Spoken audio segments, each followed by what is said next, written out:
ನಮಸ್ಕಾರ ಪ್ರಿಯ ವೀಕ್ಷಕರೇ, ಕಾವ್ಯಧಾರೆಯ ವಿಶೇಷ ಸಂಚಿಕೆ ಬಹುಮುಖಿ ಪ್ರತಿಭೆ ಕಾರ್ಯಕ್ರಮಕ್ಕೆ ಆತ್ಮೀಯ ಸ್ವಾಗತ. ಪ್ರಿಯ ವೀಕ್ಷಕರೇ, 2007ನೇ ಇಸ್ವಿಯಿಂದಲೂ ಕೂಡ ಕಾವ್ಯಧಾರೆ ಯಾವುದೇ ಕ್ಷೇತ್ರದಲ್ಲಿ ಬೆಳೀತಾ ಇರುವಂಥವರನ್ನು ಪ್ರೋತ್ಸಾಹಿಸ್ತಾ, ಬೆಳೆದಿರುವಂಥವರನ್ನು ಕರೆದು ಅವರಿಗೆ ಮಾರ್ಗದರ್ಶನವನ್ನು ನೀಡ್ತಾ, ಹಾಗೆಯೇ ಬೆಳಿಬೇಕು ಅನ್ನುವಂಥ ಹಂಬಲವುಳ್ಳವರಿಗೆ ಒಂದಷ್ಟು ವೇದಿಕೆಯಾಗಿ ಅವರನ್ನು ಹುರಿದುಂಬಿಸ್ತಾ ಸಾಕ್ತಾ ಇದೆ. ಇವತ್ತಿನ ಈ ಕಾವ್ಯಧಾರೆಯ ವಿಶೇಷ ಸಂಚಿಕೆಯ ವಿಶೇಷ ಅತಿಥಿಯಾಗಿ ನಮ್ಮ ನಡುವಿನ ಉದಯೋನ್ಮುಖ ಪ್ರತಿಭೆಯಾಗಿರುವಂಥ ಶ್ರೀಯುತ ಶಿವಮೂರ್ತಿ ಅವರು ಆಗಮಿಸಿದ್ದಾರೆ. ಶ್ರೀಯುತ ಶಿವಮೂರ್ತಿಯವರು ದಾವಣಗೆರೆ ಸಮೀಪದ ಬಸಾಪುರ ಗ್ರಾಮದ ಶ್ರೀಯುತ ಆಲೇಶಪ್ಪ ಮತ್ತು ಶ್ರೀಮತಿ ನಿರ್ಮಲಮ್ಮ ಅವರ ಪುತ್ರರು. ಅವರು ಸಾಹಿತ್ಯ, ಸಂಗೀತ ಮತ್ತು ಇತರೆ ಕ್ಷೇತ್ರಗಳಲ್ಲಿಯೂ ಕೂಡ ತಮ್ಮನ್ನು ತೊಡಗಿಸಿಕೊಂಡು ಶಿಕ್ಷಣ ಕ್ಷೇತ್ರದಲ್ಲೂ ಕೂಡ ವಿದ್ಯಾರ್ಥಿಗಳ ಮನಮೆಚ್ಚಿದ ಶಿಕ್ಷಕರಾಗಿ ಕಾರ್ಯವನ್ನು ನಿರ್ವಹಿಸ್ತಾ ಇದ್ದಾರೆ. ಅನೇಕ ಪತ್ರಿಕೆಗಳಲ್ಲಿ ಅವರ ಕತೆ, ಕವನ, ಗಜಲ್ ಮತ್ತು ಇತರೆ ಪ್ರಕಾರದ ಕವಿತೆಗಳು ಪ್ರಕಟಗೊಂಡಿದ್ದಾವೆ. ಇಂತಹ ಅನೇಕ ವಿಷಯಗಳಲ್ಲಿ ಆಸಕ್ತಿ ಉಳ್ಳಂತಹ ಬಹುಮುಖಿ ಪ್ರತಿಭೆ, ಉದಯೋನ್ಮುಖ ಪ್ರತಿಭೆಯಾಗಿರುವಂಥ ಶ್ರೀಯುತ ಶಿವಮೂರ್ತಿ ಅವರಿಗೆ ಅನೇಕ ಸಂಘಟನೆಗಳು ರಾಜ್ಯಾದ್ಯಂತ ಅನೇಕ ಪ್ರಶಸ್ತಿಗಳನ್ನು ಕೊಡಮಾಡಿವೆ. ಆ ಒಂದು ಹಿನ್ನೆಲೆಯಲ್ಲಿ ನೋಡುವಾಗ ಹುಬ್ಬಳ್ಳಿಯ ಒಂದು ಬಹುಭಾಷಾ ಸಂಗಮ ಸಂಸ್ಥೆ ಅವರಿಗೆ ಅಂತಾರಾಷ್ಟ್ರೀಯ ಮಟ್ಟದ ಜ್ಞಾನ ವಿಭೂಷಣ ಪ್ರಶಸ್ತಿಯನ್ನು ಕೊಟ್ಟು ಗೌರವಿಸಿದೆ. ಅಂತೆಯೇ ಅನೇಕ ಸಾಹಿತ್ಯ ಪರಿಷತ್ತಿನ ಕಾರ್ಯಕ್ರಮಗಳಲ್ಲೂ ಕೂಡ ಅವರು ಗುರುತಿಸಿಕೊಂಡು ಆ ಮೂಲಕ ಪ್ರಶಸ್ತಿ ಪುರಸ್ಕಾರಕ್ಕೆ ಭಾಜನರಾಗಿದ್ದಾರೆ. ಅಂತೆಯೇ ಬೆಂಗಳೂರಿನ ಒಂದು ಸಂಸ್ಥೆಯಿಂದ ಅವರು ಉದಯೋನ್ಮುಖ ಸಾಹಿತ್ಯ ಪ್ರಶಸ್ತಿಗೂ ಕೂಡ ಭಾಜನರಾಗಿದ್ದಾರೆ. ಇಂತಹ ಸಾಮಾಜಿಕ ಕಳಕಳಿಯುಳ್ಳ ಬರಹಗಾರರಾಗಿರುವಂಥ ಶ್ರೀಯುತ ಶಿವಮೂರ್ತಿಯವರು ಇವತ್ತು ನಮ್ಮ ಕಾರ್ಯಕ್ರಮದಲ್ಲಿ ಉಪಸ್ಥಿತರಿದ್ದಾರೆ. ವಿಶೇಷ ಆಹ್ವಾನಿತರಾದ ಶ್ರೀಯುತ ಶಿವಮೂರ್ತಿಯವರ ಕೆಲ ವಿಚಾರಗಳನ್ನು ನಾವು ಹಂಚಿಕೊಳ್ತಾ ಅವರ ಕಾವ್ಯದ ಸೊಗಡನ್ನು ನಾವು ಸವಿಯುವಂಥ ಪ್ರಯತ್ನವನ್ನು ಮಾಡೋಣ. ಶಿವಮೂರ್ತಿಯವರೇ, ನಮ್ಮ ಕಾವ್ಯಧಾರೆಯ ತಂಡದ ಪರವಾಗಿ ಮತ್ತು ವೀಕ್ಷಕರೆಲ್ಲರ ಪರವಾಗಿ ತಮಗೆ ಈ ಪುಸ್ತಕವನ್ನು ನೀಡೋದ್ರ ಮೂಲಕ ಆತ್ಮೀಯ ಸ್ವಾಗತವನ್ನು ಕೋರ್ತಾ ಇದ್ದೇವೆ. ಧನ್ಯವಾದ. ಶಿವಮೂರ್ತಿಯವರೇ, ಈಗಾಗಲೇ ನಾವು ನಮ್ಮ ವೀಕ್ಷಕರಿಗೆ ಪರಿಚಯಿಸಿದಂತೆ ತಾವು ಶಿಕ್ಷಣ ಮತ್ತು ಸಾಹಿತ್ಯ, ಸಂಗೀತ ಇತರೆ ಕ್ಷೇತ್ರಗಳಲ್ಲೂ ಕೂಡ ತಮ್ಮ ಪ್ರತಿಭೆಯನ್ನು ಸಾಮಾಜಿಕ ಕಳಕಳಿಯಿಂದ ತಾವು ಬಳಸ್ತಾ ಇದ್ದೀರಿ. ಈ ಒಂದು ಬಿಡುವಿನ ವೇಳೆಯಲ್ಲಿ ತಾವು ಯಾವ ಒಂದು ಹವ್ಯಾಸಗಳಲ್ಲಿ ತೊಡಕೊಂಡಿದ್ದೀರಿ ಅನ್ನೋದನ್ನು ಮತ್ತು ತಮ್ಮ ಕುಟುಂಬದ ಪರಿಚಯವನ್ನು ನಮ್ಮ ವೀಕ್ಷಕರಿಗೆ ಮಾಡಿಕೊಡಿ. ಎಲ್ಲರಿಗೂ ನಮಸ್ಕಾರಗಳು. ನನ್ನ ಹೆಸರು ಶಿವಮೂರ್ತಿ ಎಚ್ ಅಂತಂದು. ನಾನು ಹುಟ್ಟಿದ್ದು 1987 ಜನವರಿ 14ರಂದು. ನನ್ನ ಹುಟ್ಟೂರು ದಾವಣಗೆರೆ ಸಮೀಪದ ಬಸಾಪುರ ಗ್ರಾಮವಾಗಿದ್ದು, ನನ್ನ ತಂದೆಯವರು ಆಲೇಶಪ್ಪ. ಇವರು ವೃತ್ತಿಯಲ್ಲಿ ಸೈಕಲ್ ಶಾಪ್ ನಿರ್ವಹಣೆಯನ್ನು ಮಾಡುತ್ತಿದ್ದಾರೆ. ಹಾಗೂ ತಾಯಿಯವರು ನಿರ್ಮಲಮ್ಮ ಅವರು, ಇವರು ಸಹ ಗೃಹಿಣಿಯಾಗಿದ್ದಾರೆ. ಹಾಗೆ ನನ್ನ ಸಹೋದರಿಯರಿಬ್ಬರಿದ್ದಾರೆ. ಒಬ್ಬರು ಶಂಕರಮ್ಮ ರಾಜು ಅಂತಂದು, ಇವರು ದಾವಣಗೆರೆಯ ರಾಮೋನ್ಕೋ ಸರ್ಕಲ್ನಲ್ಲಿರುವಂತಹ ಶ್ರೀ ವೆಂಕಟೇಶ್ವರ ಖಾನಾವಳಿಯ ಮಾಲೀಕರಾಗಿ ಹಲವಾರು ಜನರಿಗೆ ಉದ್ಯೋಗವನ್ನು ನೀಡುವುದರ ಮೂಲಕ ಸ್ವಾವಲಂಬಿ ಜೀವನವನ್ನು ಅವರು ನಡೆಸ್ತಾ ಇದ್ದಾರೆ. ಹಾಗೂ ಇನ್ನೊಬ್ಬ ಸಹೋದರಿಯ ಹೆಸರು ನಾಗರತ್ನ ಕೊಟ್ರೇಶ್ ಅವರು. ಹಾಗೂ ನನ್ನ ಧರ್ಮಪತ್ನಿಯ ಹೆಸರು ಜ್ಯೋತಿಯವರು. ಶಿವಮೂರ್ತಿಯವರೇ, ಈ ಒಂದು ಸಾಹಿತ್ಯಿಕ ಮತ್ತು ಕಾವ್ಯಾಸಕ್ತಿ ಯಾವ ರೀತಿ ಮೂಡ್ತು ಅನ್ನೋದನ್ನು ಒಂದಷ್ಟು ನಮ್ಮ ಜೊತೆ ಹಂಚಿಕೊಳ್ಳ್ರಿ. ನನಗೆ ಸಾಹಿತ್ಯದ ಅಭಿರುಚಿ ಮೂಡಿದ್ದು ಯಾವಾಗ ಅಂದರೆ, ನಾನು ಹೈಸ್ಕೂಲ್ ವಿದ್ಯಾಭ್ಯಾಸದ ಸಂದರ್ಭದಲ್ಲಿದ್ದಾಗ, ಪ್ರೌಢಶಾಲಾ ಶಿಕ್ಷಣ ಜೀವನದಲ್ಲಿದ್ದಾಗ, ಆಗ ನಮ್ಮ ಭಾರತದಲ್ಲಿ ಗೋವಾ ಅನ್ನೋ ಒಂದು ರಾಜ್ಯ ಇದೆಯಲ್ಲ, ಆ ರಾಜ್ಯದಲ್ಲಿ ನಡೆದಂತಹ ಒಂದು ಪ್ರಾಕೃತಿಕ ವಿಕೋಪದಿಂದ ಉಂಟಾದಂತಹ ಸನ್ನಿವೇಶಗಳನ್ನು ನೋಡಿದಾಗ ಇದರ ಕುರಿತು ನಾನು ಏನಾದರೂ ಬರಿಬೋದಲ್ಲ ಅಂತ ಅನಿಸಿದಾಗ ನನಗೆ ಆವತ್ತಿಂದ ಸಾಹಿತ್ಯದ ಅಭಿರುಚಿ ಅನ್ನೋದು ಮೂಡ್ತು ಸರ್. ನಮ್ಮ ವೀಕ್ಷಕರಿಗೆ ಒಂದು ಕವಿತೆಯನ್ನು ಕೇಳಿಸಿ ಶಿವಮೂರ್ತಿಯವರೇ, ನಂತರದಲ್ಲಿ ಮತ್ತೆ ಮಾತುಕತೆಯನ್ನು ಮುಂದುವರಿಸೋಣ. ಆಯಿತು ಸರ್. ಈಗ ನಾನು ಕನ್ನಡದ ವರ್ಣಮಾಲಾ ಅಕ್ಷರಗಳೇನಿವೆ ಅಲ್ಲ, ಹಾ ಇಂದ ಅಂ ವರೆಗಿನ ಅಕ್ಷರಗಳನ್ನೇ ಇಟ್ಟುಕೊಂಡು ಒಂದು ಸಾರ್ಥಕತೆ ಎಂಬ ಒಂದು ಪದ್ಯವನ್ನು ರಚಿಸಿದ್ದೇನೆ. ಆ ಪದ್ಯದ ವಿವರಣೆ ಹೀಗಿದೆ, ಅದರ ವಾಚನ ಹೀಗಿದೆ. ಪದ್ಯದ ಶೀರ್ಷಿಕೆ ಸಾರ್ಥಕತೆ. ಅವನಾಡಿಸಿದಂತೆ ಬಾಳಿನ ಆಟವನ್ನು ಆಡಲೇಬೇಕು. ಇರುವರೆಗೂ ಇಹಲೋಕದಿ ಈಶ್ವರನ ನಂಬಲೇಬೇಕು. ಇರುವರೆಗೂ ಇಹಲೋಕದಿ ಈಶ್ವರನ ನಂಬಲೇಬೇಕು. ಉತ್ತರವೇ ಸಿಗದ ಜೀವನದಲ್ಲಿ ಊಟ ಬಟ್ಟೆಗೆ ದುಡಿಯಲೇಬೇಕು. ಋಣತ್ರಯಗಳ ತಿಳಿದು ತೀರಿಸಲು ಎಲ್ಲರೊಳಗೊಂದಾಗಿ ಬಹಳಬೇಕು. ಏರುಪೇರುಗಳು ಏನೇ ಆದರೂ ಐಹಿಕ ಸುಖ ದುಃಖ ಅನುಭವಿಸಬೇಕು.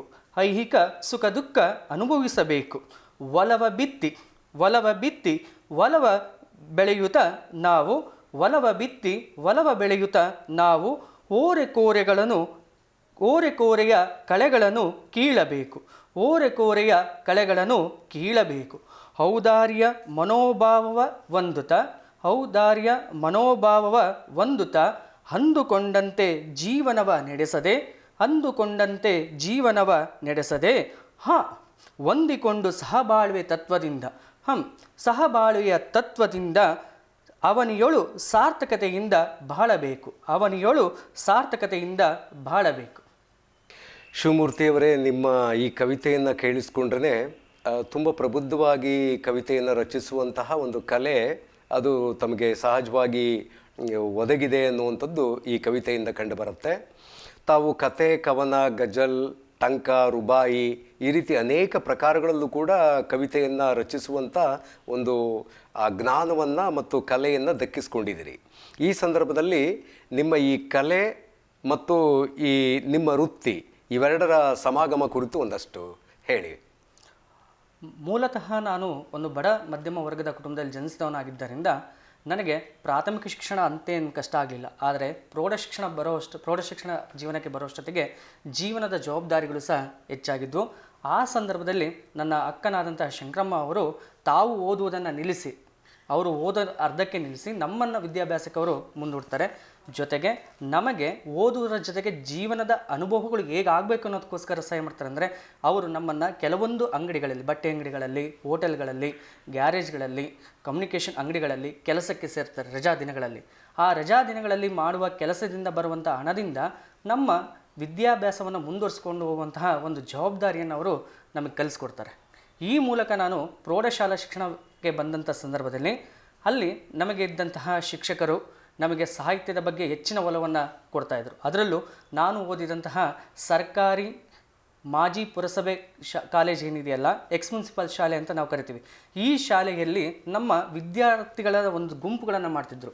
ರಾಷ್ಟ್ರೀಯ ನಾಯಕರುಗಳನ್ನು ಒಂದೊಂದು ಗುಂಪುಗಳಿಗೆ ನಾಯಕರ ಹೆಸರನ್ನು ಇಟ್ಟು ಆ ನಾಯಕರ ಗುಂಪುಗಳಿಗೆ ಒಬ್ಬೊಬ್ಬ ನಾಯಕನನ್ನು ನೇಮಕ ಮಾಡಿ ಅವರಿಗೆ ಸಾಹಿತ್ಯಾತ್ಮಕವಾದಂಥ ಚಟುವಟಿಕೆಗಳನ್ನು ನಿಯೋಜನೆ ಮಾಡಿ ಆ ಸ್ಪರ್ಧೆಗಳಲ್ಲಿ ಗೆದ್ದಂಥವರಿಗೆ ಬಹುಮಾನಗಳನ್ನು ನೀಡ್ತಾಯಿದ್ರು. ಹೆಚ್ಚಿನದಾಗಿ ನನಗೆ ಸಾಹಿತ್ಯದ ಒಲವು ಬಂದಿದ್ದು ಯಾವಾಗ ಅಂದರೆ ಪ್ರೌಢಶಾಲಾ ಶಿಕ್ಷಣದ ಜೀವನದಲ್ಲಿ ಇದ್ದಂಥ ಸಂದರ್ಭದಲ್ಲಿ. ಆ ಸಂದರ್ಭದಲ್ಲಿ ನಮ್ಮ ಗೋವಾ ರಾಜ್ಯದಲ್ಲಿ ಆದಂತಹ ಒಂದು ನೈಸರ್ಗಿಕ ವಿಕೋಪ ಏನಾಯ್ತಲ್ಲ, ಆ ವಿಕೋಪದ ಸಂದರ್ಭದಲ್ಲಿ ಅಲ್ಲಿನ ಘಟನೆಗಳನ್ನು ಕಂಡಾಗ ನಾನು ಸಹ ಯಾಕೆ ಸಾಹಿತ್ಯವನ್ನು ಇದರ ಕುರಿತು ರಚಿಸಬಾರ್ದು, ಇದನ್ನು ಜನರಿಗೆ ಮುಟ್ಟಿಸಬಾರ್ದು ಅನ್ನೋ ಒಂದು ಉದ್ದೇಶದಿಂದ ಆ ಸಂದರ್ಭದಲ್ಲಿ ಸಾಹಿತ್ಯದ ರಚನೆಯನ್ನು ತೋಡಿಸ್ಕೊಂಡೆ ಸರ್. ಇನ್ನು ನನ್ನ ವೃತ್ತಿ ಜೀವನಕ್ಕೆ ಬಂದಂತೆ ವಿಷಯವನ್ನು ತಿಳಿಸೋದಾದರೆ, ನಾನು BA ಮತ್ತು B.Ed ಶಿಕ್ಷಣವನ್ನು ಮುಗಿಸಿದ ನಂತರ ದಾವಣಗೆರೆಯ ಪ್ರತಿಷ್ಠಿತ ವಿದ್ಯಾಸಂಸ್ಥೆಯಾದಂತಹ ಸಿರಿಗೆರೆಯ ವಿದ್ಯಾಸಂಸ್ಥೆಯಾಗಿರುವಂತಹ ಶ್ರೀ ತರಳಬಾಳು ಜಗದ್ಗುರು ರೆಸಿಡೆನ್ಸಿ ಶಾಲೆಯಲ್ಲಿ ಕನ್ನಡ ಮತ್ತು ಸಮಾಜ ವಿಜ್ಞಾನ ಶಿಕ್ಷಕನಾಗಿ 2009 ನವೆಂಬರ್ 19ರಿಂದ ಕಾರ್ಯವನ್ನು ನಿರ್ವಹಿಸ್ತಾ ಇದ್ದೀನಿ. ಗುರುಗಳ ಆಶೀರ್ವಾದದಿಂದ, ಹಿರಿಯರ ಅನುಗ್ರಹದಿಂದ ಹಾಗೂ ಪ್ರೇಮ್ಕುಮಾರಿ ಮೇಡಮ್ ಅವರು, ಅಂಬುಜಾ ಮೇಡಮ್ ಅವರು, ಸೋಮಶೇಖರ್ ಸರ್ ಅವರು ಅವರೆಲ್ಲರ ಸಹಕಾರದಿಂದ ನಾನು ಇದುವರೆಗೂ ಅಲ್ಲೇ ಸಂಸ್ಥೆಯಲ್ಲಿ ಕಾರ್ಯವನ್ನು ನಿರ್ವಹಿಸ್ತಾ ಇದ್ದೀನಿ.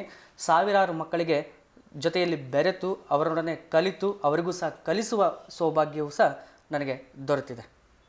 ಮತ್ತೊಂದು ಕವಿತೆಯನ್ನು ನಮ್ಮ ವೀಕ್ಷಕರಿಗೆ ಕೇಳಿಸಿ ಆನಂತರದಲ್ಲಿ ಮತ್ತೆ ಮಾತುಕತೆಯನ್ನು ಮುಂದುವರಿಸೋಣ ಶಿವಮೂರ್ತಿಯವರೇ. ಆಯಿತು ಸರ್. ಈಗ ನಾನು ಆಯ್ದುಕೊಂಡಿರುವಂಥ ವಿಷಯ ನಮ್ಮ ಮಾತೃಭಾಷೆಯಾದಂಥ ಕನ್ನಡದ ಬಗ್ಗೆ.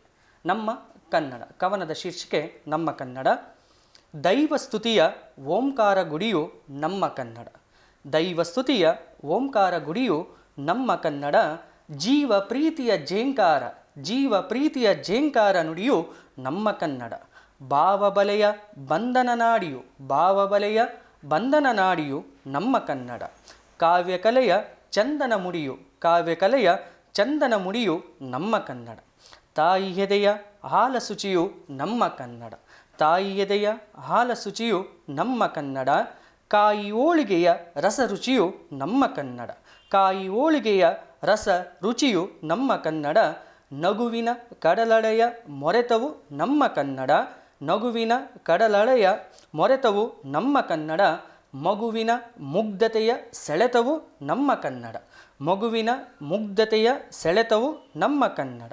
ತಾರ ಲೋಕದ ನಕ್ಷತ್ರಗಳ ಮಿನುಗು ನಮ್ಮ ಕನ್ನಡ.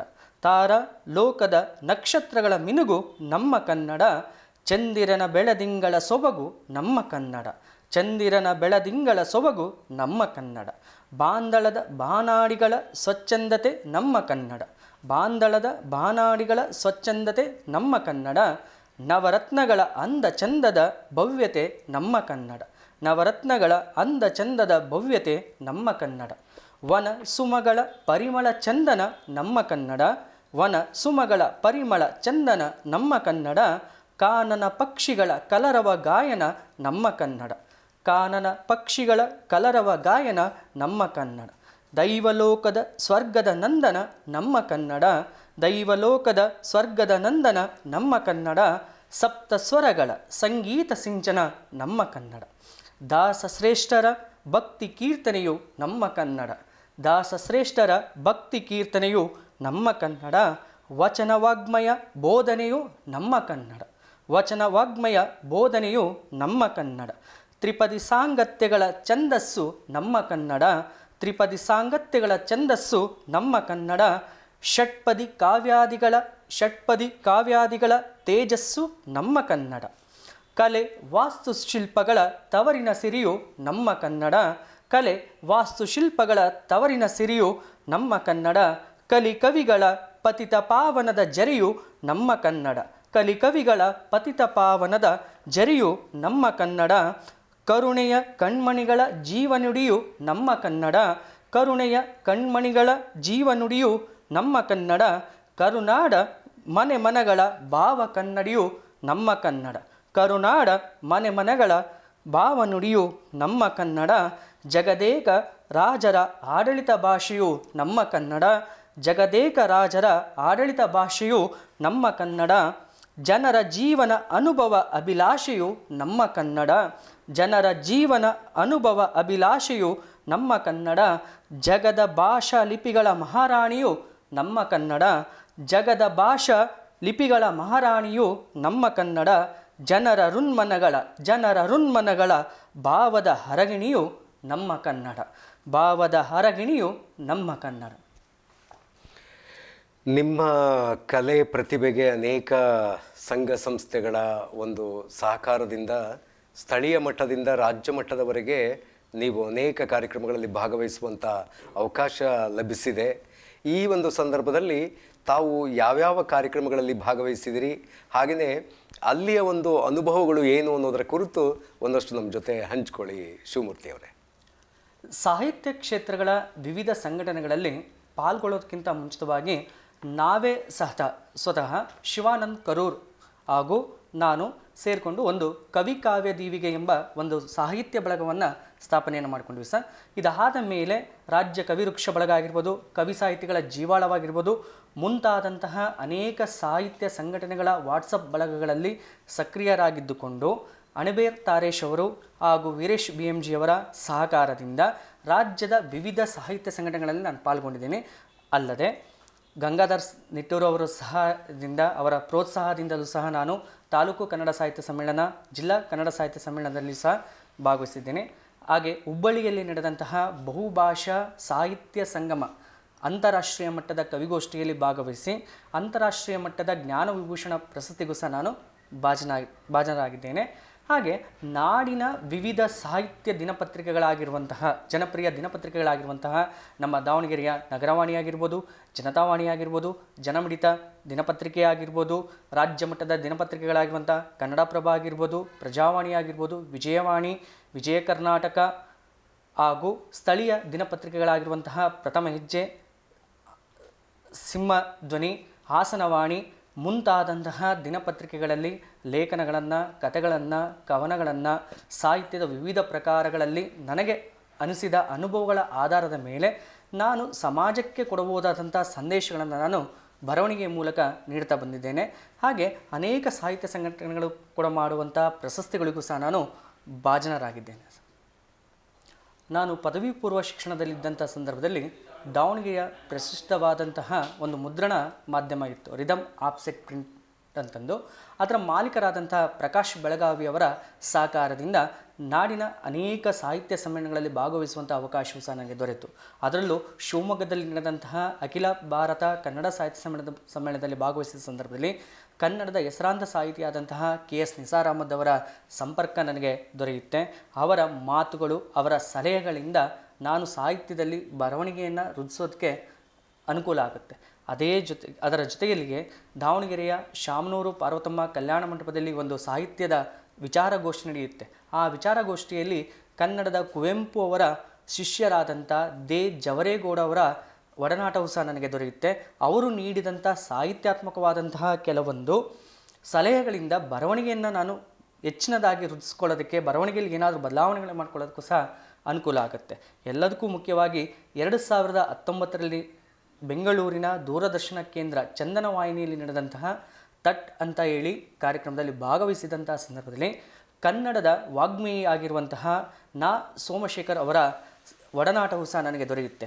ಅವರ ಕನ್ನಡ ಪದಗಳ ಉಚ್ಚಾರಣೆ ಆಗಿರ್ಬೋದು, ಅವರ ಸಂದರ್ಶನದ ವೈಖರಿ ಆಗಿರ್ಬೋದು, ಇವೆಲ್ಲವನ್ನು ನಾನು ಹತ್ತಿರದಿಂದ ಗಮನಿಸುವಂಥ ಅವಕಾಶವೂ ಸಹ ನನಗೆ ದೊರೆಯುತ್ತೆ. ಆಗ ಅವರೂ ಸಹ ನನಗೆ ಕೆಲವೊಂದು ಸಲಹೆಗಳನ್ನು ನೀಡುತ್ತಾರೆ. ಸಾಹಿತ್ಯವನ್ನು ಯಾವ ರೀತಿಯಲ್ಲಿ ನಾವು ಬರೀಬೇಕು, ಬರವಣಿಗೆನ ಹೇಗೆ ನಾವು ವೃದ್ಧಿಸ್ಕೊಳ್ಬೇಕು, ಜನರಿಗೆ ಯಾವುದನ್ನು ನಾವು ಬರೆದ್ರೆ ಹೆಚ್ಚು ಇಷ್ಟವಾಗುತ್ತೆ ಅನ್ನೋದ್ರ ಬಗ್ಗೆ ಸ್ವಲ್ಪ ನನಗೆ ಮಾರ್ಗದರ್ಶನ ಸಹ ನೀಡ್ತಾರೆ ಸರ್. ಆ ಮೂಲಕ ಹಿರಿಯರ ಕನ್ನಡದ ಹೆಸರಾಂತ ಕವಿಗಳ ಒಡನಾಟವೂ ಸಹ ನನಗೇನಾಗುತ್ತೆ ದೊರೆತಿದ್ದರಿಂದ ಬರವಣಿಗೆಯಲ್ಲಿ ಒಂದು ಅಭಿರುಚಿ ಅನ್ನೋದು ಮೂಡುತ್ತೆ. ಒಳ್ಳೆಯದು ಶಿವಮೂರ್ತಿಯವರೇ, ಮತ್ತೊಂದು ಕವಿತೆಯನ್ನು ನಮ್ಮ ವೀಕ್ಷಕರಿಗೆ ಕೇಳಿಸಿ ಆನಂತರದಲ್ಲಿ ಮತ್ತೆ ಮಾತುಕತೆಯನ್ನು ಮುಂದುವರಿಸೋಣ. Okay sir. ಈಗ ನಾನು ವಾಚನ ಮಾಡುತ್ತಿರುವಂಥ ಕವನದ ಶೀರ್ಷಿಕೆ ಯಾರು. ಈ ಕವನಕ್ಕೆ ಪ್ರೇರಣೆ ಯಾರು ಅಂದರೆ ನಮ್ಮ ದಾವಣಗೆರೆಯ ಜನಮಿಡಿತ ದಿನಪತ್ರಿಕೆಯ ಸಂಪಾದಕರಾದಂಥ GM ಆರಾಧ್ಯ ಸರ್ ಅವರೇ ಇದಕ್ಕೆ ಕಾರಣ ಏನಂದರೆ ಅವರು ಒಂದು ಸಭೆಯಲ್ಲಿ ಕೆಲವೊಂದು ವಿಷಯಗಳನ್ನು ಕುರಿತು ಮಾತನಾಡುವ ಸಂದರ್ಭದಲ್ಲಿ ಆ ಕೇಳಿದಂಥ ವಿಷಯಗಳನ್ನೇ ಆಧಾರವಾಗಿ ಇಟ್ಕೊಂಡು ನಾನು ಒಂದು ಕವನವನ್ನು ರಚನೆ ಮಾಡ್ತೀನಿ. ಆ ಕವನದ ಶೀರ್ಷಿಕೆ ಯಾರು. ಅಂಬರದಿ ಒಳೆಯುವ ಚುಕ್ಕಿಗಳ ನಡುವೆ ರಜನೀಯ ತೊಳೆಯುವ ಚಂದಿರನ ರಂಗೋಲಿಯ ಬಿಡಿಸಿದವರು ಯಾರು. ಅಂಬರದಿ ಒಳೆಯುವ ಚುಕ್ಕಿಗಳ ನಡುವೆ ರಜನೀಯ ತೊಳೆಯುವ ಚಂದಿರನ ರಂಗೋಲಿಯ ಬಿಡಿಸಿದವರು ಯಾರು. ಬಿಳಿಯ ಮೋಡಗಳ ಕಮಾನಿಗೆ 7 ಬಣ್ಣಗಳ ಚಿತ್ರಚಿತ್ತಾರದ ಕಾಮನ ಬಿಲ್ಲಿನ ತೋರಣವ ಕಟ್ಟಿ ಮುಗಿಲ ಮನೆಯಲ್ಲಿ ಹಬ್ಬವ ಮಾಡಿದವರು ಯಾರು. ಮುಂಜಾನೆಯ ಮಂಜಿನ ಅನಿಗಳನ್ನು ತರುಲತೆಗಳ ಮೇಲೆ ಮುತ್ತುಗಳಾಗಿಸಿ ಸೂರ್ಯ ರಶ್ಮಿಗೆ ಒಳೆಯುವ ಹಾಗೆ ಮಾಡಿ ಬಾಳು ನೀರುಗುಳ್ಳೆ ಎಂದು ತತ್ವವ ತಿಳಿಸಿದವರು ಯಾರು. ಸೂರ್ಯ ರಶ್ಮಿಗೆ ಒಳೆಯುವ ಹಾಗೆ ಮಾಡಿ ಬಾಳು ನೀರ ಗುಳ್ಳೆ ಎಂದು ತತ್ವವ ತಿಳಿಸಿದವರು ಯಾರು. ಮಾಯೆ ಆಟದ ಮರಳ ಬದುಕು ಮರುಭೂಮಿಯ ಮರಳ ರಾಶಿಯ ಮೃಗಜಲದ ತಿರುಳ ಅರಿಯದೆ ಬೆನ್ನಟ್ಟುವ ಮೂರ್ಖನಾಗಬೇಡ ಎಂದವರು ಯಾರು.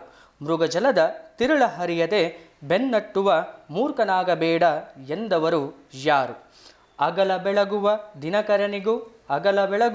ದಿನಕರನಿಗೂ ಇರುಳ ಕಳೆಯುವ ಚಂದಿರನಿಗೂ ವಿಧಿ ಬರಹದ ಪಾಪಕರ್ಮದ ಗ್ರಹಣ ತಪ್ಪದೆಂದು ನಮ್ಮನ್ನು ತಿದ್ದುವ ಗುರು ಯಾರು.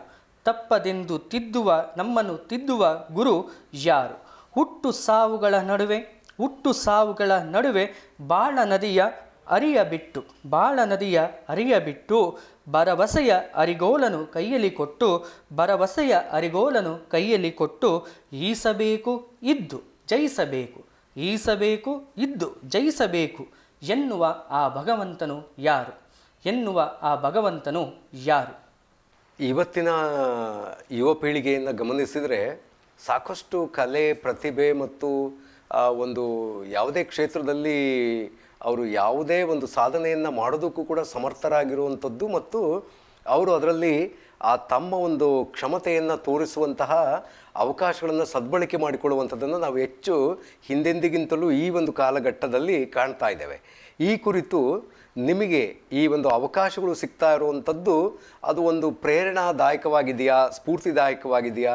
ಮತ್ತು ಈ ಒಂದು ಯುವ ಪೀಳಿಗೆ ಯಾವುದೇ ಕ್ಷೇತ್ರದಲ್ಲಾಗಿರ್ಬೋದು ತಮ್ಮ ಪ್ರತಿಭೆಯನ್ನು ಅವರು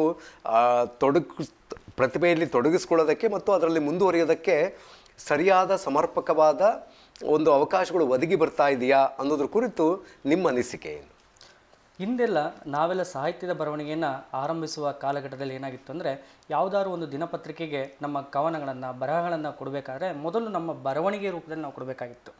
ದಾವಣಗೆರೆಯ ನಗರವಾಣಿ ದಿನಪತ್ರಿಕೆಯ ಸಂಪಾದಕರಾಗಿದ್ದಂತಹ ಮತ್ತು ಅವರ ಮಾರ್ಗದರ್ಶಕರಾಗಿದ್ದಂತಹ ಶ್ರೀಮತಿ ನಾಗಮ್ಮ ಕೇಶಮೂರ್ತಿಯವರ ಒಡೆತನದಲ್ಲಿ ಆ ಪತ್ರಿಕೆ ಇತ್ತು. ಆ ಸಂದರ್ಭದಲ್ಲಿ ಒಂದು ಕವನವನ್ನು ಕಳಿಸ್ಬೇಕಾದ್ರೆ ನಾವೇ ಸ್ವತಃ ಹೋಗಿ ಆ ನಗರವಾಣಿ ಕಚೇರಿಗೆ ನಮ್ಮ ಕವನಗಳನ್ನು ಕೊಡಬೇಕಾಗಿತ್ತು. ಅಲ್ಲಿ ನಮ್ಮ ಕವನ ಆಯ್ಕೆಯಾಗಿ ಪ್ರಕಟ ಆಗುತ್ತೆ ಅನ್ನೋದನ್ನ ಕಾಯೋದೇ ನಮಗೊಂದು ಕುತೂಹಲಕರವಾದಂಥ ಘಟ್ಟಾಗಿತ್ತು. ಆದರೆ ಹೀಗಾಗಿಲ್ಲ. ಸಾಹಿತ್ಯವನ್ನು ಅಭಿರುಚಿಯನ್ನು ಉಳ್ಳಂಥವರಿಗೆ ಅನೇಕ ರೀತಿಯಲ್ಲಿ ಆಧುನಿಕ ತಂತ್ರಜ್ಞಾನಗಳು ಸಹ ನಮಗೆ ಸಹಾಯವನ್ನು ಒದಗಿಸ್ತಾ ಇದ್ದಾವೆ. ಇತ್ತೀಚೆಗೆ ವಾಟ್ಸಪ್ನಲ್ಲಿ ಹುಟ್ಟಿಕೊಂಡಿರುವಂತಹ ಸಾಹಿತ್ಯ ಬಳಗಗಳು, ಅನೇಕ ಸಾಹಿತ್ಯ ಬಳಗಗಳು ಸಾಹಿತ್ಯ ಅಭಿರುಚಿನ ಉಳ್ಳಂತಹ ಯುವಕರಿಗೆ, ಹೊಸಬರಿಗೆ ಸಾಹಿತ್ಯದ ವಿವಿಧ ಪ್ರಕಾರಗಳನ್ನು ಕಲಿಯೋದಕ್ಕೆ, ಅವರು ಕಲಿತ ಮೇಲೆ ಸ್ಪರ್ಧೆಗಳಲ್ಲಿ ಭಾಗವಹಿಸಿದ ಮೇಲೆ ಅವರಿಗೆ ಪ್ರೇರಣೆ ನೀಡೋದಕ್ಕೋಸ್ಕರ ಅಭಿನಂದನಾ ಪತ್ರಗಳು, ಪ್ರಶಸ್ತಿ ಪತ್ರಗಳನ್ನು, ಕವಿಗೋಷ್ಠಿಗಳನ್ನು ಆಯೋಜನೆ ಮಾಡೋದ್ರಿಂದ ಈಗ ಬರುವಂತಹ ಯುವ ಉದಯೋನ್ಮುಖ ಕವಿಗಳಿಗೆ ಬಹಳ ಹೆಚ್ಚಿನ ಅವಕಾಶಗಳು ದೊರೆತಾ ಇದ್ದಾವೆ. ಎಲ್ಲಕ್ಕೂ ಮುಖ್ಯವಾಗಿ ಯಾವುದೇ ಒಂದು ಸಾಹಿತ್ಯ ಕ್ಷೇತ್ರಕ್ಕೆ ನಾವು ಬರ್ತಾ ಇದ್ದೀವಿ ಅಂದರೆ, ಅಥವಾ ಯಾವುದೇ ಒಂದು ಕ್ಷೇತ್ರದಲ್ಲಿ ನಾವು ತೊಡಗಿದ್ದೀವಿ ಎಂದಾಗ ಮೊದಲು ನಮಗೆ ಬೇಕಾಗಿರೋದು ಆ ಕ್ಷೇತ್ರದ ಸುತ್ತಮುತ್ತಲಿನ ವಾತಾವರಣವನ್ನು ನಾವು ಸರಿಯಾಗಿ ಗಮನಿಸಲೇಬೇಕು. ಯಾವ ವ್ಯಕ್ತಿ ತನ್ನ ಸುತ್ತಲಿನ ಪರಿಸರವನ್ನು ಗಮನಿಸ್ತಾನೋ ಆ ಗಮನಿಸಿದಾಗಲೇ ಅವನಿಗೆ ಅನೇಕ ವಿಷಯಗಳಲ್ಲಿ ಕಲಿಯೋದಕ್ಕೆ ಸಾಧ್ಯವಾಗುತ್ತೆ. ಯಾಕಂದರೆ ನಾವೆಲ್ಲ ಪರಿಸರದ ಕುಸುಗಳು.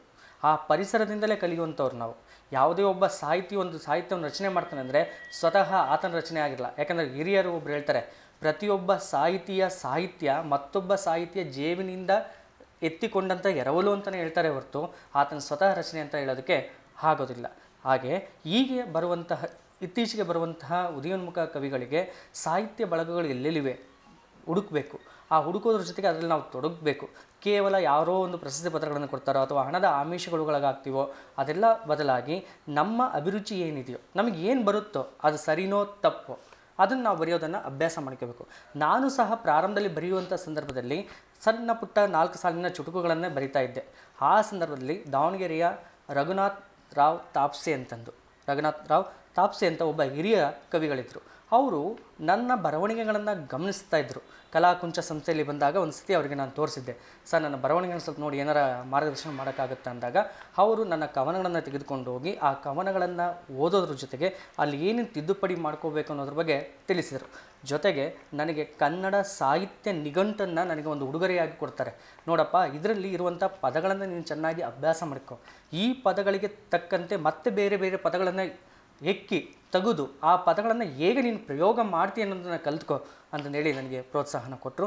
ಆ ಮೂಲಕ ಸಾಹಿತ್ಯದ ಅಭಿರುಚಿಯೂ ಸಹ ನನಗೆ ಇನ್ನೂ ಹೆಚ್ಚಾಗ್ತಾ ಬಂತು ಸರ್.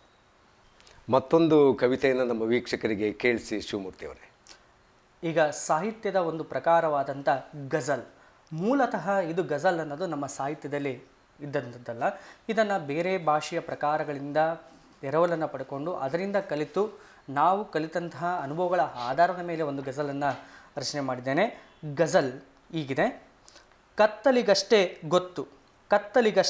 ಗೊತ್ತು ಯುದ್ಧದಲ್ಲಿ ಗೆದ್ದವರ ಗುರುತು ಮನುಜ, ಕತ್ತಲಿಗಷ್ಟೇ ಗೊತ್ತು ಯುದ್ಧದಲ್ಲಿ ಗೆದ್ದವರ ಗುರುತು ಮನುಜ, ಚಿತೆಗಷ್ಟೇ ಗೊತ್ತು ಸ್ಮಶಾನದಲ್ಲಿ ಬೆಂದವರ ಗುರುತು ಮನುಜ, ಚಿತೆಗಷ್ಟೇ ಗೊತ್ತು ಸ್ಮಶಾನದಲ್ಲಿ ಬೆಂದವರ ಗುರುತು ಮನುಜ, ಸುರಿದ ಸೋನೆಗಷ್ಟೇ ಗೊತ್ತು ಮಳೆಯಲ್ಲಿ ಕಣ್ಣೀರು ಸುರಿಸಿದವರ ಗುರುತು ಮನುಜ, ಕಣ್ಣೀರು ಸುರಿಸಿದವರ ಗುರುತು ಮನುಜ, ಉರಿದ ಬತ್ತಿಗಷ್ಟೇ ಗೊತ್ತು ಬೆಳಕಿನಲ್ಲಿ ಬಣ್ಣ ಹಚ್ಚಿದವರ ಗುರುತು ಮನುಜ, ಬೆಳಕಿನಲ್ಲಿ ಬಣ್ಣ ಹಚ್ಚಿದವರ ಗುರುತು ಮನುಜ, ಹರಿದ ಹರಿದ ನದಿಗಷ್ಟೇ ಗೊತ್ತು ಮಡಿಲಲ್ಲಿ ತಿಳಿನೀರ ಕದಡಿದವರ ಗುರುತು ಮನುಜ. ಮಡಿಲಲ್ಲಿ ತಿಳಿನೀರ ಕದಡಿದವರ ಗುರುತು ಮನುಜ. ಬಿರಿದ ಭೂಮಿಗಷ್ಟೇ ಗೊತ್ತು, ಬಿರಿದ ಭೂಮಿಗಷ್ಟೇ ಗೊತ್ತು ಒಡಲಲ್ಲಿ ಸಿಡಿ ಮದ್ದುಗಳನ್ನು ಇಟ್ಟವರ ಗುರುತು ಮನುಜ. ಬಿರಿದ ಭೂಮಿಗಷ್ಟೇ ಗೊತ್ತು ಒಡಲಲ್ಲಿ ಸಿಡಿ ಮದ್ದುಗಳನ್ನು ಇಟ್ಟವರ ಗುರುತು ಮನುಜ. ಸವೆದ ಚಪ್ಪಲಿಗಷ್ಟೇ ಗೊತ್ತು, ಸವೆದ ಚಪ್ಪಲಿಗಷ್ಟೇ ಗೊತ್ತು ಕಲ್ಲು ಮುಳ್ಳುಗಳಲ್ಲಿ ಕಾಲು ಸವಿಸಿದವರ ಗುರುತು ಮನುಜ. ಕಲ್ಲು ಮುಳ್ಳುಗಳಲ್ಲಿ ಕಾಲು ಸವಿಸಿದವರ ಗುರುತು ಮನುಜ. ಮುರಿದ ಮನಸ್ಸಿಗಷ್ಟೇ ಗೊತ್ತು, ಮುರಿದ ಮನಸ್ಸಿಗಷ್ಟೇ ಗೊತ್ತು ಬದುಕಲ್ಲಿ ಉಳಿ ಹಿಂಡಿದವರ ಗುರುತು ಮನುಜ. ಬದುಕಲ್ಲಿ ಉಳಿ ಹಿಂಡಿದವರ ಗುರುತು ಮನುಜ. ಮನದ ದರ್ಪಣಕ್ಕಷ್ಟೇ ಗೊತ್ತು, ಮನದ ದರ್ಪಣಕ್ಕಷ್ಟೇ ಗೊತ್ತು ತನ್ನೆದುರಲ್ಲಿ ಮುಖವಾಡ ಧರಿಸಿದವರ ಗುರುತು ಮನುಜ. ಮನದ ದರ್ಪಣಕ್ಕಷ್ಟೇ ಗೊತ್ತು ತನ್ನೆದುರಲ್ಲಿ ಮುಖವಾಡ ಧರಿಸಿದವರ ಗುರುತು ಮನುಜ. ಜ್ಯೋತಿ ಪ್ರಿಯ, ಜ್ಯೋತಿ ಪ್ರಿಯ ಶಿವನಿಗಷ್ಟೇ ಗೊತ್ತು ಜಗದಲ್ಲಿ ತನ್ನಂತೆ ಪರರ ಬಗೆದವರ ಗುರುತು ಮನುಜ. ಜ್ಯೋತಿ ಪ್ರಿಯ ಶಿವನಿಗಷ್ಟೇ ಗೊತ್ತು ಜಗದಲ್ಲಿ ತನ್ನಂತೆ ಪರರ ಬಗೆದವರ ಗುರುತು ಮನುಜ. ವೃತ್ತಿ ಜೀವನದ ಜೊತೆಯಲ್ಲಿ ಈ ಸಾಹಿತ್ಯ ಕ್ಷೇತ್ರದಲ್ಲೂ ಕೂಡ ಒಂದಷ್ಟು ಏನನ್ನಾದರೂ ಸಾಧಿಸಬೇಕು ಅನ್ನುವಂಥ ಅದಮ್ಯ ಹಂಬಲವನ್ನು ಇಟ್ಕೊಂಡು ಸಾಕ್ತಾ ಇರುವಂಥ ನಿಮ್ಮ ಮುಂದಿನ ಕನಸು ಮತ್ತು ಗುರಿ ಏನಿದೆ ಅನ್ನೋದ್ರ ಕುರಿತು ಕೂಡ ನಮ್ಮ ಜೊತೆ ಹಂಚಿಕೊಳ್ಳಿ. ನಮ್ಮ ಕವಿ ಕಾವ್ಯ ದೀವಿಗೆ ಸಾಹಿತ್ಯ ಬಳಗದ ವತಿಯಿಂದ ರಾಜ್ಯದಲ್ಲಿ ಅನೇಕ ಸಾಹಿತ್ಯದ ವಿವಿಧ ಪ್ರಕಾರದ ಸ್ಪರ್ಧೆಗಳನ್ನು ಕೇವಲ ಹಿರಿಯರಿಗೆ, ಕಿರಿಯರಿಗೆ, ಯುವಕರಿಗೆ ಮಾತ್ರ ಆಯೋಜನೆ ಮಾಡಿಲ್ಲ. ನಾವು ಮಕ್ಕಳಿಗೆ, ಶಾಲಾ ಮಕ್ಕಳಿಗೂ ಸಹ ನಮ್ಮ ಸಾಹಿತ್ಯ ಬಳಗದ ವತಿಯಿಂದ ಅನೇಕ ರೀತಿಯ ಸ್ಪರ್ಧೆಗಳನ್ನು ಆಯೋಜಿಸಿ ಅವರಿಗೆ ಕತೆ ಹೇಳುವ ಸ್ಪರ್ಧೆ, ಕವನ ವಾಚನ ಸ್ಪರ್ಧೆ, ವಾಚನ ಸ್ಪರ್ಧೆ ಮುಂತಾದಂಥ ಅನೇಕ ಸ್ಪರ್ಧೆಗಳನ್ನು ಆಯೋಜನೆ ಮಾಡುವ ಮೂಲಕ ಆ ಸ್ಪರ್ಧೆಯಲ್ಲಿ ವಿಜೇತವಾದಂತಹ ರಾಜ್ಯದ ವಿವಿಧ ಶಾಲೆಗಳ ಮಕ್ಕಳಿಗೆ ನಗದು ಪುರಸ್ಕಾರ, ಪಾರಿತೋಷಿಕ ಪ್ರಶಸ್ತಿಗಳನ್ನು ಸಹ ನಾವು ನೀಡುವ ಮೂಲಕ ಅವರಿಗೆ ಪ್ರೋತ್ಸಾಹವನ್ನು ನೀಡ್ತಾ ಬಂದಿದ್ದೀವಿ. ಜೊತೆಗೆ ನನ್ನ ಸಾಹಿತ್ಯದ ಬರಹಗಳನ್ನು ಸದ್ಯದಲ್ಲೇ ಓದುಗರ ಮುಂದೆ ತರುವ ಆಶೆಯೂ ಸಹ ನನಗಿದೆ. ನಮ್ಮ ಸಿರಿಗೆರೆಯ ಹಿರಿಯ ಲಿಂಗೈಕ್ಯ ಗುರುಗಳಾದಂತಹ ಶಿವಕುಮಾರ ಶಿವಾಚಾರ್ಯ ಮಹಾಸ್ವಾಮಿಗಳ ಪ್ರೇರಣೆ, ಅವರ ಆಶೀರ್ವಾದ, ಅವರ ಪುಣ್ಯ ದಿನದಂದೇ, ಅವರ ಪುಣ್ಯತಿಥಿಯ ಸ್ಮರಣೆಯ ದಿನದಂದೇ ನನಗೆ ಅನುಭವ ಮಂಟಪ ಶಾಲೆಯಲ್ಲಿ ಶಿಕ್ಷಕನಾಗಿ ಕಾರ್ಯನಿರ್ವಹಣೆ ಮಾಡೋದಕ್ಕೆ ಒಂದು ಅವಕಾಶವೂ ಸಹ ದೊರೆಯಿತು. ಆ ಗುರುಗಳ ಆಶೀರ್ವಾದದಿಂದ, ಆ ಗುರುಗಳ ಕೃಪೆಯಿಂದ ನಾನು ಇದುವರೆಗೆ 400ಕ್ಕೂ ಹೆಚ್ಚು ವಚನಗಳನ್ನು ರಚನೆ ಮಾಡಿದ್ದೇನೆ. ಆ ವಚನಗಳನ್ನು ಸದ್ಯದಲ್ಲೇ ಪುಸ್ತಕದ ಮೂಲಕ ನಾಡಿನ ಓದುಗರ ಮುಂದೆ ತರುವ ಅಭಿಲಾಷೆಯೂ ಸಹ ನನಗಿದೆ. ಇದಕ್ಕೆ ಬೇಕಾದಂತಹ ಸಿದ್ಧತೆಗಳು ಸಹ ಈಗಾಗಲೇ ನಡೀತಾ ಇದೆ. ಆದಷ್ಟು ಬೇಗನೆ ನಿಮ್ಮ ಮುಂದೆ ಆ ಪುಸ್ತಕವನ್ನು ತಂದು ನನ್ನ ಸಾಹಿತ್ಯದ ಗುಣಮಟ್ಟವನ್ನು ನಿಮ್ಮ ಮುಂದೆ ಇಡ್ತೀನಿ. ಆ ಗುಣಮಟ್ಟ ಹೇಗಿದೆ ಅನ್ನೋದನ್ನು ನೀವು ಓದುವುದರ ಮೂಲಕ, ಆ ಪುಸ್ತಕಗಳನ್ನು ಕೊಳ್ಳುವುದರ ಮೂಲಕ ನನಗೆ ಪ್ರೋತ್ಸಾಹಿಸಬೇಕೆಂದು ನಿಮ್ಮಲ್ಲಿ ಕೇಳ್ಕೊಳ್ತೀನಿ. ಈಗಾಗಲೇ ಸಾಹಿತ್ಯದ ಅನೇಕ ವಿಧಗಳಲ್ಲಿ ತಮ್ಮ ಒಂದು ಬರಹಗಳು ಪ್ರಕಟ ಆಗಿದ್ದಾವೆ. ತಾವು ಹೇಳಿದಂತೆ ಇನ್ನೇನು ತಮ್ಮ ಒಂದು ಕನಸು ಅದು ವಚನಗಳ ಪುಸ್ತಕವನ್ನು ತರಬೇಕು ಅನ್ನುವಂಥದ್ದು ಅಂತ ಹೇಳಿದ್ರಿ. ಅನೇಕ ವಚನಗಳನ್ನು ಕೂಡ ತಾವು ರಚಿಸಿದಿರಿ ಅಂತೇಳಿ ತಾವು ಹೇಳ್ತಾ ಇರುವಾಗ ನನಗೆ ಒಂದೆರಡು ವಚನಗಳನ್ನು ನಮ್ಮ ವೀಕ್ಷಕರಿಗೆ ಕೇಳಿಸ್ಬೇಕು ಅನ್ನಿಸ್ತು. ನಿಮ್ಮ ಒಂದೆರಡು ರಚನೆಯ ವಚನಗಳನ್ನು ನಮ್ಮ ವೀಕ್ಷಕರಿಗೆ ಕೇಳಿಸಿ ಶಿವಮೂರ್ತಿಯವರೇ.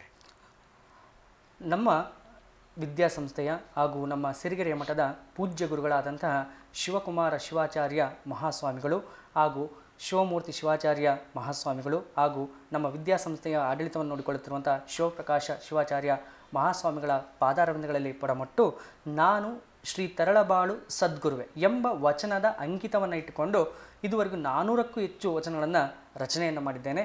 ಆ 400ಕ್ಕೂ ಹೆಚ್ಚಿನ ವಚನಗಳಲ್ಲಿ ನಿಮ್ಮ ಮುಂದೆ 2 ವಚನಗಳನ್ನು ನಾನು ಪ್ರಸ್ತುತವನ್ನು ಪಡಿಸ್ತಾ ಇದ್ದೀನಿ. ವಚನದ ಶೀರ್ಷಿಕೆ ಮೊರೆ. ವಚನದ ಶೀರ್ಷಿಕೆ ಮೊರೆ. ದರೆಯಳು ಹುಟ್ಟಿ ದುರುಳನಾಗದೆ, ದರೆಯಳು ಹುಟ್ಟಿ ದುರುಳನಾಗದೆ ಸುರೆಯ ದಾಸರಾಗಿ ಮುಳುಗಿ ಹೋಗದೆ, ಸುರೆಯ ದಾಸರಾಗಿ ಮುಳುಗಿ ಹೋಗದೆ ಕೆರೆಯೊಳಗಿನ ಮಂಡೂಕದಂತಾಗದೆ, ಕೆರೆಯೊಳಗಿನ ಮಂಡೂಕದಂತಾಗದೆ ನೊರೆವ ಹಾಲಿನ ತುಪ್ಪದಂತೆ ಬಾಳನಿರಿಸೆಂದು ಮೊರೆ ಇಡುವೆ ಶ್ರೀ ತರಳಬಾಳು ಸದ್ಗುರುವೆ. ನೊರೆವ ಹಾಲಿನ ತುಪ್ಪದಂತೆ ಬಾಳನು ಇರಿಸೆಂದು ಮೊರೆಯ ಹಿಡುವೆ ಶ್ರೀ ತರಳಬಾಳು ಸದ್ಗುರುವೆ. ಇನ್ನೊಂದು ವಚನ. ಮರೆಯಬಾರದು. ಕಾಯವ ಪಡೆದು ಹುಟ್ಟಿದವರು, ಕಾಯವ ಪಡೆದು ಹುಟ್ಟಿದವರು ಕಾಯಕದಿಂದ ಕೈಲಾಸ ಕಾಣಬೇಕಯ್ಯ. ಕಾಯವ ಪಡೆದು ಹುಟ್ಟಿದವರು ಕಾಯಕದಿಂದ ಕೈಲಾಸ ಕಾಣಬೇಕಯ್ಯ. ಕಾಸಿನ ಸಂಪಾದನೆಯಲ್ಲಿ, ಕಾಸಿನ ಸಂಪಾದನೆಯಲ್ಲಿ ಮುಳುಗಿದರು ಕಾಸಿನ ಗುಲಾಮರಾಗದೆ ಬಾಳಬೇಕಯ್ಯ. ಕಾಸಿನ ಸಂಪಾದನೆಯಲ್ಲಿ ಮುಳುಗಿದರು ಕಾಸಿನ ಗುಲಾಮರಾಗದೆ ಬಾಳಬೇಕಯ್ಯ. ಕಾಲವ ಕಾಲಹರಣ ನಾವು ಮಾಡುತ್ತಾ, ಕಾಲವ ಕಾಲಹರಣ ನಾವು ಮಾಡುತ್ತಾ ಕಾಲನ ಅಡಿಯಲ್ಲಿ ಕಸದಂತಾಗಬಾರದಯ್ಯ. ಕಾಲನ ಅಡಿಯಲ್ಲಿ ಕಸದಂತಾಗಬಾರದಯ್ಯ. ಕಾಯ ಕಾಸು ಕಾಲದ, ಕಾಯ ಕಾಸು ಕಾಲದ ಮಹಿಮೆ ಸಾರಿದ ಶ್ರೀ ತರಳಬಾಳು ಸದ್ಗುರುವ ಮರೆಯಬಾರದಯ್ಯ. ಕಾಯ ಕಾಸು ಕಾಲದ ಮಹಿಮೆ ಸಾರಿದ ಶ್ರೀ ತರಳಬಾಳು ಸದ್ಗುರುವ ಮರೆಯಬಾರದಯ್ಯ.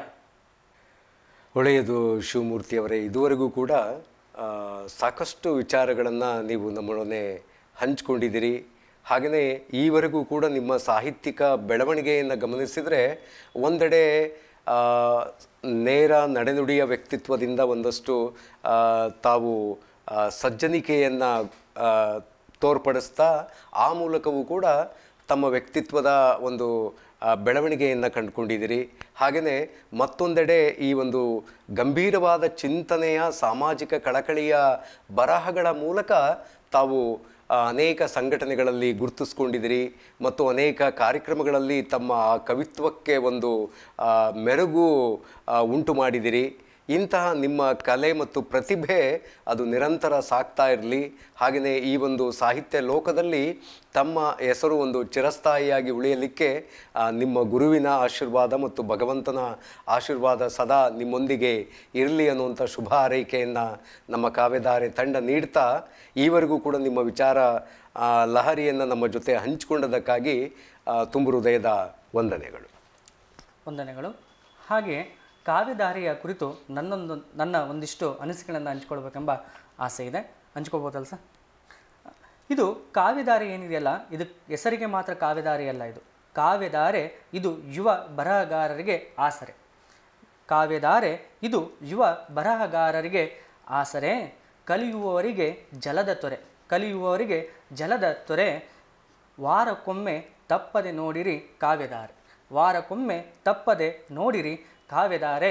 ಇದಕ್ಕೆಲ್ಲ ಕಾರಣಕರ್ತರು ಚಿದಾನಂದ ಗುರುಗಳೇ, ಇದಕ್ಕೆಲ್ಲ ಕಾರಣ ಕಾರ್ಯಕರ್ತರು ಚಿದಾನಂದ ಗುರುಗಳೇ.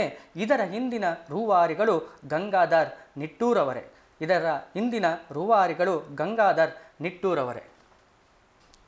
2012ರಿಂದಲೂ ಸಹ ನಾನು ಕಾವ್ಯಧಾರೆಯ ಕಾರ್ಯಕ್ರಮಗಳನ್ನು ನೋಡುತ್ತಾ ಬಂದಿರುವಂಥವನು. ನಾನು ಸಹ ಯಾವಾಗ ಈ ಕಾವ್ಯಧಾರೆ ಕಾರ್ಯಕ್ರಮಕ್ಕೆ ಬರ್ತೀನಿ ಅನ್ನೋ ಒಂದು ಉತ್ಸಾಹ ಇತ್ತು, ಕುತೂಹಲ ಇತ್ತು. ಅವಕಾಶಕ್ಕೋಸ್ಕರ ನಾನು ಅನೇಕ ಬಾರಿ ಕಾಯ್ತಾ ಇದ್ದೆ. ಈಗಾಗಲೇ ಹಿಂದೆ 2 ಬಾರಿಯೂ ಸಹ ಗಂಗಾಧರ್ ಸರ್ ಅವರು ನನಗೆ ಅವಕಾಶವನ್ನು ಒದಗಿಸ್ಕೊಡೋ ನಿಟ್ಟಿನಲ್ಲಿ ಪ್ರಯತ್ನವನ್ನು ಸಹ ಮಾಡಿದರು. ಅದು ನನ್ನ ಸೌಭಾಗ್ಯವೋ ಏನೋ ಕಾಣೆ, ಈ ದಿನ ಅದು ನನಗೆ ಕೂಡಿ ಬಂದಿದೆ. ಅದರ ಜೊತೆಗೆ ಕಾವ್ಯಧಾರೆಯ ಇಷ್ಟೊಂದು ಅದ್ಭುತವಾಗಿ ಮೂಡಿ ಬರೋದಕ್ಕೆ ಕಾರಣಕರ್ತರಾಗಿರುವಂತಹ ಕಾವ್ಯಧಾರೆಯ ನಿರ್ದೇಶಕರಾದಂತಹ ಚಿದಾನಂದ್ ಸರ್ ಅವರಿಗೂ, ಕಾವ್ಯಧಾರೆಯ ಕಾರ್ಯಕ್ರಮದ ನಿರೂಪಕರಾಗಿರುವಂತಹ ಗಂಗಾಧರ್ ಸರ್ ಅವರಿಗೂ, ಹಾಗೂ ಈ ನಮ್ಮ ದಾವಣಗೆರೆಯ ಸ್ಥಳೀಯ ಸುದ್ದಿವಾಹಿನಿಯಾಗಿರುವಂತಹ V1 ಚಾನಲ್ ಏನಿದೆಯೋ ಈ ಚಾನಲ್ನ ಸಿಬ್ಬಂದಿ ವರ್ಗದವರಿಗೂ ನನ್ನ ಹೃತ್ಪೂರ್ವಕವಾದಂತಹ ಧನ್ಯವಾದಗಳನ್ನು ನಾನು ತಿಳಿಸ್ತಾ ಇದ್ದೀನಿ. ನೋಡಿದ್ರಲ್ಲ ಪ್ರಿಯ ವೀಕ್ಷಕರೇ, ಉದಯೋನ್ಮುಖ ಪ್ರತಿಭೆಯಾಗಿರುವಂಥ ಶ್ರೀಯುತ ಶಿವಮೂರ್ತಿಯವರು ತಮ್ಮ ಮನದಾಳದ ಮಾತುಗಳನ್ನು ಇದುವರೆಗೂ ಕೂಡ ನಮ್ಮೊಡನೆ ಹಂಚಿಕೊಂಡಿದ್ದಾರೆ. ಇಂತಹ ಅನೇಕ ಕಳಕಳಿಯುಳ್ಳಂತಹ ಬರಹಗಾರರು, ಚಿತ್ರಕಲಾವಿದರು, ಸಾಹಿತಿಗಳು, ಸಂಗೀತಗಾರರು, ಕ್ರೀಡಾಪಟುಗಳು, ಅಂತೆಯೇ ಸಮಾಜ ಸೇವಕರು, ಹಾಗೆಯೇ ಯಾವುದೇ ಒಂದು ರಂಗದಲ್ಲಿ ತಮ್ಮನ್ನು ತಾವು ತೊಡಗಿಸ್ಕೊಂಡು ಆ ಮೂಲಕ ಸಮಾಜಕ್ಕೆ ತಮ್ಮ ಕಲೆ ಮತ್ತು ಪ್ರತಿಭೆಯನ್ನು ಕೊಡುಗೆಯಾಗಿ ನೀಡುವತ್ತ ಸಾಗ್ತಾ ಇರುವಂಥ ಅನೇಕ ಸಾಧಕರು ನಮ್ಮ ನಡುವೆ ಇದ್ದಾರೆ. ಅಂತಹ ಸದ್ದಿಲ್ಲದ ಸಾಧಕರುಗಳನ್ನು ಪರಿಚಯಿಸುವಂತಹ ಉದ್ದೇಶದಿಂದ ಈ ಕಾವ್ಯಧಾರೆ 2007ರಿಂದ ಈವರೆಗೂ ಕೂಡ ಅನೇಕ ಪ್ರತಿಭಾವಂತರಿಗೆ ವೇದಿಕೆಯಾಗಿ ಸಾಗ್ತಾ ಇದೆ. ಮತ್ತೆ ಮುಂದಿನ ವಾರ ಹೊಸ ಪ್ರತಿಭೆಯೊಂದಿಗೆ ತಮ್ಮೊಡನೆ ಹಾಜರಿರ್ತೇವೆ. ಅಲ್ಲಿಯವರೆಗೂ ನಮಸ್ಕಾರ.